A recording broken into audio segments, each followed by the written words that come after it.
Kamu yang masih bingung kenapa sampai hari ini kamu masih malas belajar? Nonton video ini sampai habis karena kita bakalan bahas tentang penyebab malas belajar dan solusinya.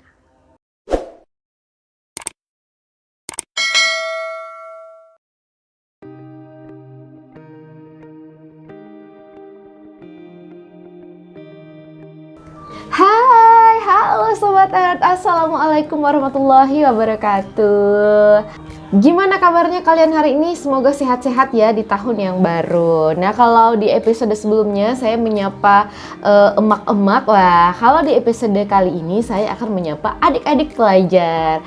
Nah, gimana kalian?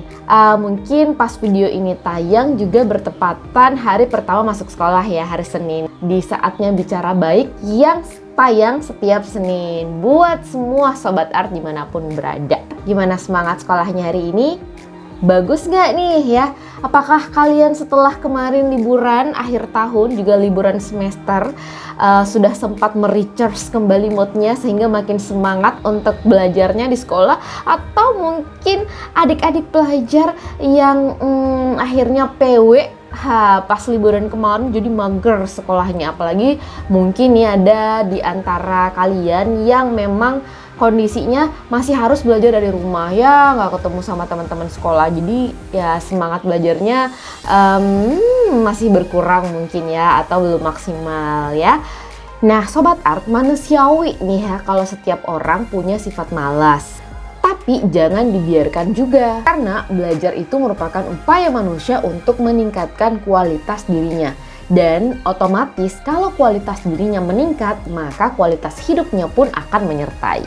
Bentar-bentar, sebelum adik-adik mikir kalau video ini jadi kayak doktrin yang meresahkan, nah saya cerita dulu nih tentang siapa saya sebenarnya. Jadi saya bukan juga nih tipe pembelajar yang tidak mengenal kata bersantai. Saya senang liburan, saya senang hiburan, itu pastinya.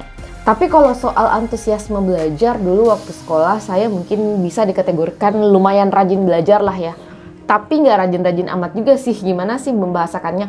Intinya gini deh, saya itu pas masa sekolah senang banget atau rajin banget belajar, terutama mata pelajaran yang saya gandrungi atau mata pelajaran yang saya senangin. Jujur ya, matematika itu jadi pelajaran yang tidak begitu saya minati. Makanya memang di pembelajaran matematika itu saya agak tidak terlalu bersemangat belajarnya gitu. Jadi ya belajar sih belajar, saya nggak pernah ada catatan bolos sekolah. Alhamdulillah selama sekolah itu nggak pernah. Intinya nih di mata pelajaran, kalau mata pelajarannya agak rumit atau yang punya rumus itu agak sedikit alergi. Tapi bukan juga nih mata pelajaran sains saya hindari. Saya seneng banget belajar biologi, mengenal anatomi, ya, sampai hafal tulang belulang nama-nama ilmiahnya gitu. Terus juga senang fisika, senang pembahasan tentang antariksa juga ya. Waktu itu di zaman sekolah saya itu masih masuk di fisika ya, tentang antariksa gitu, tentang tata surya masuk di fisika. Nah itu senang banget. Nah tapi memang kecenderungan saya senang banget belajar mata pelajaran rekreatif. Jadi senang seni, senang kerajinan tangan, terus senang belajar TIK, dan senang banget belajar bahasa. Dan sempat kepikiran juga sih waktu mau memilih jurusan kuliah itu mau pilih jurusan bahasa, tapi akhirnya karena memang banyak prestasi di bidang seni yang piagamnya itu terpakai pada saat mau masuk di perguruan tinggi, ya udahlah akhirnya memutuskan untuk masuk ke jurusan seni. Terkait antusiasme belajar, nah kita bagi 3 kategori. Yang pertama ada yang rajin banget. Nah yang masuk kategori atau golongan rajin banget ini nih orang atau pelajar yang memang sudah punya semangat militan untuk belajar gitu, tanpa harus diperintahkan, begitu bel berdentang langsung on the way menuju mejanya, ambil bukunya, siap menerima pelajaran. Yang kedua ada yang antusiasmenya sedang-sedang saja. Kayaknya saya di yang nomor 2 nih, belajar pas waktunya, jadi dalam artian nggak bolos juga nih. Begitu bel sekolah berbunyi, masuk kelas, jam pelajaran dimulai, duduk belajar, fokus memperhatikan guru. Tapi gak seantusias yang pertama gitu kan, gak serajin yang pertama. Nah terus yang tipikal kedua ini biasanya belajar pas butuh-butuhnya. Misalnya mau ujian, maka hari itu kebutlah semua pembelajaran langsung deh gitu. Kayaknya saya masuk tipikal yang kedua. Nah yang ketiga ada golongan yang malas belajar. Yang kategori ketiga ini perlu kita identifikasi, karena jangan sampai sifat malas belajarnya ini keterusan. Siapa aja yang harus peka dengan golongan ketiga ini? Ya tentu saja kamu yang saat ini statusnya sebagai pelajar dan juga ayah bunda yang saat ini menjadi orang tuanya si golongan ketiga ini. So langsung aja kita bahas kenapa sih seseorang malas belajar.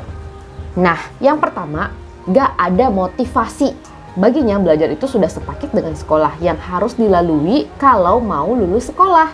Saya pernah menemui seorang pelajar dengan permasalahan antusiasme belajar yang kurang gitu, alias malas belajar. Dan saya sempat nanya nih, karena kan ini berdampak ke aktivitas sekolahnya gitu. Dia akhirnya malas belajar, dia akhirnya bolos sekolah. Jadi saya tanya, "Nak, kamu kenapa sih sebenarnya malas sekolah? Apa sih masalahnya? Kamu sering telat bangun?" Ya enggak juga. "Kamu sholat subuh nggak sholat? Kamu kenapa males belajar? Kamu kenapa bolos?" Gak ada jawaban. Diam nggak ada jawaban. Terus tanya lagi, "Kamu kenapa males belajar?" "Nggak tahu Bu." "Nggak tahu," katanya. Terus saya tanya, kalau gitu gini deh, kamu punya cita-cita nggak?" Terus dia jawab, "Nggak punya," gitu, lempem. "Lah kok nggak punya cita-cita sih?" "Iya." "Kenapa Nak?" "Kan nanti kalau sudah selesai sekolah saya teruskan usahanya Mama gitu kan. Jadi ya gitu deh Bu," gitu katanya. "Oh maksudnya apa nih?" "Ya gitu deh Bu, maksudnya ya nggak perlu belajar juga, nggak perlu nilai bagus juga Bu. Toh nanti kalau lulus sekolah kerjanya udah dapat kan, yang penting kerja Bu, dapat duit gitu katanya. Nah jadi saya langsung mikir, ini dia pangkalnya, motivasi. Mereka yang malas ini sebenarnya nggak ada motivasi untuk belajar karena nggak tahu apa tujuan dan manfaat dia belajar. Mereka menjalani sekolah, mereka menjalani belajar ini nggak tahu apa tujuan dan manfaatnya gitu. Apa manfaatnya buat kemampuannya yang bertambah dan apa manfaatnya buat sosialnya gitu. Apa manfaatnya dia bergaul di kelas dan apa manfaatnya dia kalau bertambah ilmunya, itu mereka nggak paham. Ditambah lagi setelah nggak paham manfaat dan tujuan belajar, tidak ada tujuan, tidak punya cita-cita dan tidak punya mimpi. Mirisnya adalah kebanyakan yang pernah saya temui anak-anak dengan permasalahan belajar yang berdampak ke permasalahan sekolah gitu, misalnya bolos sekolah, ini rata-rata orang yang belum punya cita-cita, belum punya mimpi. Yang sampai detik saya tanya, "Kamu punya cita-cita?" Masih jawabannya nggak punya cita-cita. Kenapa? Nggak ada alasannya. Atau ada alasannya karena nanti kan meneruskan orang tua gitu dan sebagainya. Jadi ini permasalahannya, tidak punya cita-cita. Dan perlu diidentifikasi Bapak Ibu dimanapun ini, mungkin oleh ayah bunda atau Bapak Ibu guru, boleh tuh dicari tahu. Masih adakah siswa Bapak Ibu guru yang tidak punya cita-cita? Karena kalau sepengalaman saya menemukan banyak pelajar yang sampai saat ini belum punya cita-cita, bahkan setelah dia duduk di bangku SMA. Banyak juga diantaranya disebabkan karena orang tuanya sudah mengambil andil menentukan pilihan masa depan anaknya gitu, sehingga anaknya yang merasa ya udah saya jalani aja sekolah ikut kata orang tua saya, toh nanti masa depan saya sudah seperti ini. Padahal mungkin hal itu bukan merupakan tujuannya si anak, cuman karena ikut orang tua, ikut kata orang tua, ya udah akhirnya merelakan impiannya demi mencapai impian orang tua. Nah yang kayak gitu sebenarnya kita masing-masing harus mengintrospeksi diri, jangan sampai karena harapan kita atau ekspektasi kita yang berlebihan terhadap anak dan sebenarnya tidak sejalan dengan apa impiannya anak, bikin kita menjadi orang tua toksik. Itu jangan sampai. Ya seperti apa sih orang tua toksik? Nah kita nggak bahas di sini ya, semoga nanti di video selanjutnya kita bakalan punya sesi untuk membahas tentang apa sih itu orang tua toksik. Oke? Nah yang kedua, merasa angkuh atau tinggi hati. Nah untuk yang kedua ini saya akan menganalogikan pelajar itu seperti tumbler dan guru itu seperti dispensernya. Nah biar tumbler ini difungsikan, maka si tumbler ini harus diisi air. Ilmu ini kita analogikan seperti air yang nanti akan dituangkan oleh Bapak Ibu guru di sekolah. Nah kalau kita menempatkan diri kita seperti tumbler yang kosong, berarti kita punya banyak space yang nantinya akan diisi air gitu, yang dituangkan oleh guru kita atau airnya diturunkan dari dispenser gitu. Jadi di situ proses pertukaran ilmu berlangsung. Tumbler yang kosong atau otak kita yang kosong ini diisi ilmu oleh guru kita atau diisi air dari dispenser gitu. Jadi semakin banyak bagian yang kosong, maka semakin banyak pula air yang masuk. Jadi kalau kita angkuh dan sudah merasa seperti tumbler yang sudah penuh terisi air, sebanyak apapun air galon dari dispenser itu nggak bakalan dituang ke dalam tumblernya. Pun kalau dipaksakan untuk dituang akan tumpah-tumpah juga, percuma juga gitu. Sama halnya ilmu, kalau kita udah merasa tinggi, ilmu apapun, sebagus apapun yang masuk, pasti nggak bakalan terserap di otak kita dan kita anggap semua percuma, dan akhirnya kita nggak mau menerima pembelajaran, tumpah gitu aja, seperti air yang tumpah di tumbler tadi itu. Yang ketiga, gaya belajar yang kurang sesuai dengan si pelajar. Jadi sebenarnya manusia itu diciptakan dengan pabrik kecerdasan yang berbeda-beda, dan tentu ini mempengaruhi gaya belajarnya. Ada manusia yang diciptakan dengan tipe visual atau mengandalkan kemampuan penglihatan. Ada manusia diciptakan dengan gaya belajar auditori atau pendengaran. Ada yang audiovisual, melihat dan mendengarkan, dan ada yang kinestetik atau dengan melakukan. Teori ini di Indonesia lagi digarap-garapnya oleh Bapak Ibu guru nih untuk bisa diterapkan dalam sistem pembelajaran.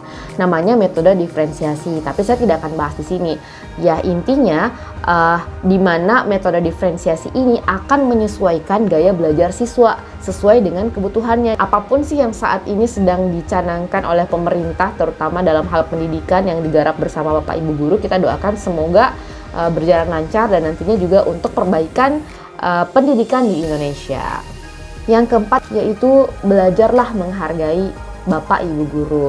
Jadi ini sebenarnya berkorelasi juga sih dengan poin kedua tadi. Jadi kalau kita sudah merasa tinggi hati, tentu saja kita tidak bisa menerima pembelajaran. Nah kalau kita sudah merasa pintar, ya kita biasanya tidak menghargai orang yang mau memberi ilmu, dalam hal ini Bapak Ibu guru kita di sekolah gitu. Jadi hargai Bapak Ibu guru kita, dan itu saya yakin seperti ibarat keajaiban ketika kita menghormati guru, itu insya Allah ilmu akan mudah banget terserap. Itu saya percaya itu. Terakhir sekali, masalah kesehatan. Jadi memang ada orang-orang yang terlahir dengan kemampuan berbeda dengan yang lain. Ya, sebuah kebutuhan istimewa yang dihadirkan Allah kepadanya. Tapi tentu saja sebagai orang yang punya keistimewaan, dia juga pasti membawa manfaat untuk orang-orang di sekelilingnya. Anak-anak istimewa ini tentu saja ada trait yang harus diterapkan agar dia bisa maksimal menerima pembelajaran gitu. So, adik-adik pelajar setelah mendengarkan alasan kenapa sampai malas belajar dan sedikit solusinya, harapannya semoga kalian di semester baru ini, ya kalau di Indonesia semester genap, semoga kalian lebih semangat lagi untuk belajar di sekolah. Dan kita harus meyakini bahwa segala proses positif yang kita lakukan insya Allah pasti akan memberikan hasil yang positif minimal bagi diri kita. Dan selanjutnya bisa bermanfaat bagi orang-orang yang berada di sekeliling kita. Nah, sampai di sini dulu videonya. Semangat belajarnya. Bye-bye.